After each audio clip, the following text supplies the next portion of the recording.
qesh me mua Eugjini, jemi në top. Rrallë do të unë pikapën para ditës, sepse as jam njëri mëngjesi, as kam për ta ndryshuar një herë këtë rutinën ku dita fillon jo shumë herët, po mbaron shumë vonë, kjo është e sigurt. Sot jemi në përgatitje sepse është javë e rëndësishme, së paku për ne, për politikanët duket që është loja përsëritur. Këto qëndrime po i lëm për darkën, jo për mëngjesin, des për diellin.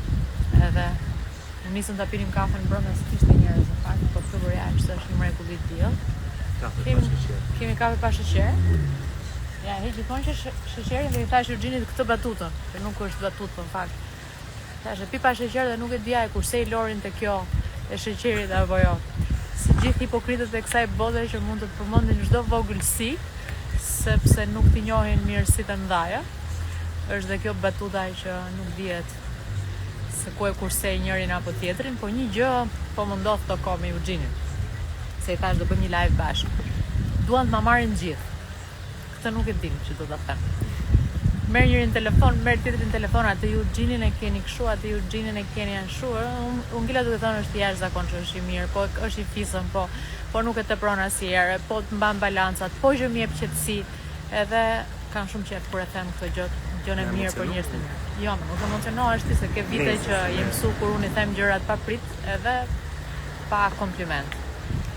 Disa javë lodhshme ka qenë, edhe më interesantja është në 3 ditët e ardhshme ku do të kemi nesër kryeministrin Rama të ftuar në Top Story dhe ditën e premte më njëherë mbas mbylljes fushatës do të jetë kryetari i opozitës Sali Berisha në Top Story.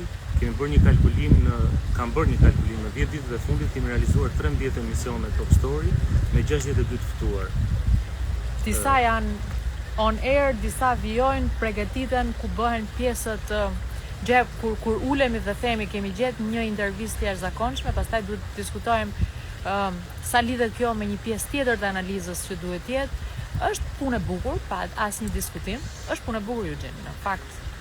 Është ka tjetër adrenalin. Neve që na ke gjetur në media, ti e percepton ndryshe në këtë pozicion, se e ke përjetuar në politikë tjetër adrenalin, pastaj në media është adrenalin për që janë gjithmonë në lartësinë e durën, pritshmëritë e publikut, i pari në dimensionin e Top Channelit që ne jemi, kështu që besoj që këto 2 ditë do të jenë ditë shumë interesante për të ndjekur, e them unë këtë, të 2 liderët e politikës shqiptare, si Edi Rama dhe Sali Berisha, sa herë që kanë qenë në Top Story dhe përballë kritës, kanë dhënë një të pakrahasueshme për nga mënyra e rrëfimit edhe për nga qasja që kanë pasur në ato që kanë thënë në Top Story, dhe jam i sigurt që edhe këto 2 intervista do të jenë në të tillë lartësi. Jemi përpjek në fakt, e kam thënë mbrëm dhe parmbrëm, që ta bëjmë ne pjesën e palëve. Sot mëngjes më erdhën mesazhe përgjithsisht nga PD-ja. Disa më thonë që ore çka kemë ne. Por e mira është që ato kolegë që i kam njohur në parlament nga PS-ja kanë një sjellje që edhe mund ma thonë një fjalë kur mërziten, por pastaj edhe balancojnë sepse nuk presin shumë nga unë. Kur presin shumë nga ty është gënjimi më i madh dhe unë nuk e di kush pret më shumë nga ne përveç se audiencës që na certifikon. Nuk kam pasur ndonjëherë dyshimin që kur shkojmë dhe marrim përsipër të bëjmë një gjë e bëjmë mirë dhe bëjmë shumë mirë. Krahasimet vlen, por edhe nuk vlen, sepse ka një gjë në Shqipërinë tonë të vogël, që ne kemi këtë tendencën e të qenurit i pari dhe kur je i pari në fakt. Kjo është një çështje e përkohshme, sepse në rast se dikush nuk të konkuron, atëherë ti nuk mbetesh dot i pari, sepse nuk ndez motorat. Kështu që qenurit i pari, i dyti, i treti, për mua është gjë e bukur e të pasurit grupin apo të qenurit në grupin e më të mirëve, dhe unë kam grupin e më të mirëve dhe për këtë arsye kam edhe qartësinë që kemi bërë gjën e duhur kur kemi ndërtuar këtë prime politik me këtë stil debati dhe këtë stil rrëfimi, që besoj e kemi kriju identitetin tonë dhe shqiptarët mund të ndjekin një gjë për këtë identitet, ndjekin një gjë tjetër për një identitet tjetër, Po një gjë mua nuk më mungon, as Eugenit nuk i mungon, madje ka më të fortë her pas here që më thot, shiko, i them si shkoj këtu apo aty e pyes për ekranet e tjera, kur mi përshkruan me vlerësime, sepse më thot, shiko, aty ka këtë, po ka dhe këtë, ka këtë, po ka dhe atë. Jam shumë e prirur të jap sa më shumë mesazhe jo nihiliste. Tendenca jonë është o e shajmë plotësisht tjetrin, o e lavdrojmë plotësisht tjetrin. Ajo që duhet bëjmë është t'i marrim ato 5 gjëra që ka avantazhet, t'ia njohim dhe me pa kompleks, duke qenë se ja njeh avantazhet, mund t'i thuash edhe kritikat. Por tendenca shqiptare nuk e dua, nuk është absolutisht e qytetëruar, e sofistikuar, e zhvilluar. Ne do shkojmë në qëndrime të qenurit realist. Realist nuk është bardhëzi. Realist është me gjitha, le të themi, drithijet e çdo situate. Kushdo që e ka nisur këtë rrugtim në këtë fushat, ajo që kemi vënë re është të rinj të fushatës, të cilët provuan këtë herë që tentojnë, guxojnë, por nuk është thjesht dhe guxim, por duhet profesionalizëm politik. Politika po kthehet në profesion.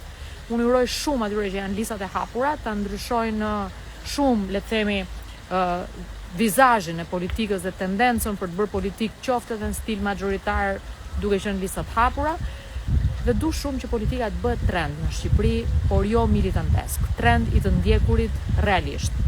Nëse kemi bërë një gjë në këtë periudhë, jemi përpjekur që të tregojmë disa elementet politikës janë afashinant, por jo për të hedhur trutët e gomarit, siç mund ta bëjë një fushat politike, një partie politike, po afashinante për të kuptuar që ti je aksioner në këtë vend, Disa njerëz që mërziten me partitë dhe më shkruajnë, thonë, do iki se nuk din të respektojnë, i them, nuk mund të hikësh nga aksionet e tua, janë aksionet e tua në atë politikë.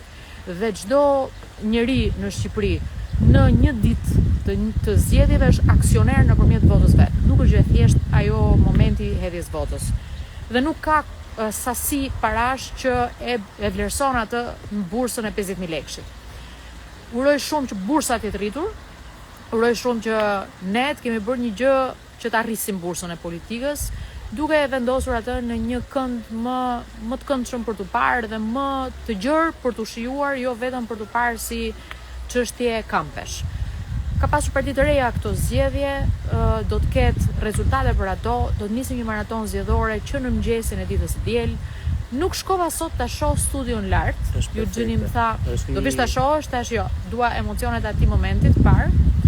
Top Channel ka realizuar me mjeshtri të jashtëzakonshme një gjë shumë të bukur që unë e kam parë vetëm në foto dhe jam e them pa modesti që është ndoshta studio më i mirë që është bërë për një proces zgjedhor në Shqipëri, edhe do të ketë mbi 60 reporterë që do të raportojnë në çdo qendër votimi në të gjithë Shqipërinë, në bashkëpunim me Departamentin e Informacionit të Top Channel, me drejtorin e informacionit zotin Arkiplari dhe me të gjithë stafin e informacionit Top Channel, por edhe të programacionit që janë angazhuar maksimalisht.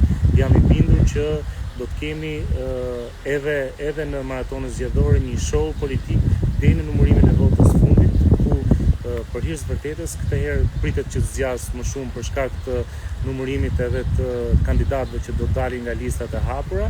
Ajo që drita e theksoi pak momente më parë është fakti që edhe në sondazhet që Top Channel në bashkëpunim me sondazhistin amerikan me Cloudnin ka përcjell në këto ditë fundit është që partitë e reja dalin si partitë kuotuara për të marrë mandate në këto zgjedhje dhe kjo ndoshta do ta bëjë shumë interesant të gjithë procesin zgjedhor deri në fund.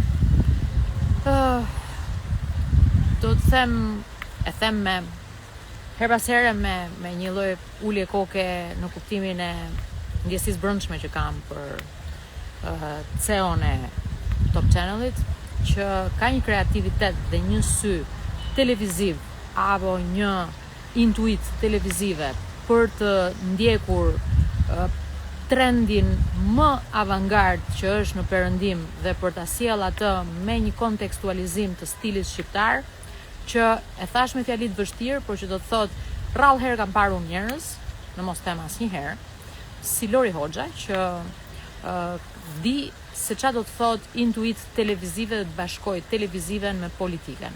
Ka bërë një bashkë me të tjerët e vet, ka bërë një, po s'dua të ndaj këtu tani se kush më shumë e kush më pak, ka bërë një studio që unë i thash realisht, po të hap mesazhin dhe ta lexoj është ky.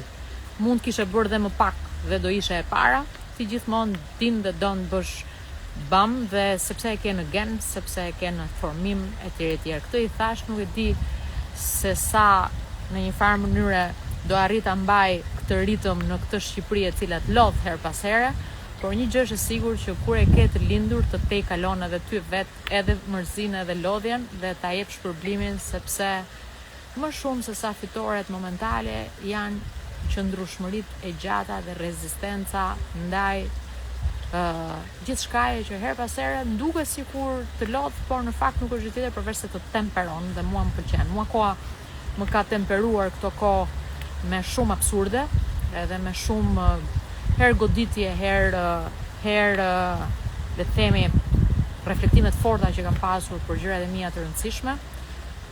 Por të them se ja kemi dalë edhe besoj që do t'ja dalim gjithmonë, se tashmë në lëkurë na janë shënuar shumë eksperienca dhe një nga më të mirat e mia është që nuk ka vlerë fare të kthehesh çfarë ka ndodhur prapa dhe të rimendosh. Shqiptarët rimendojnë shumë çfarë ka ndodhur në të shkuarën.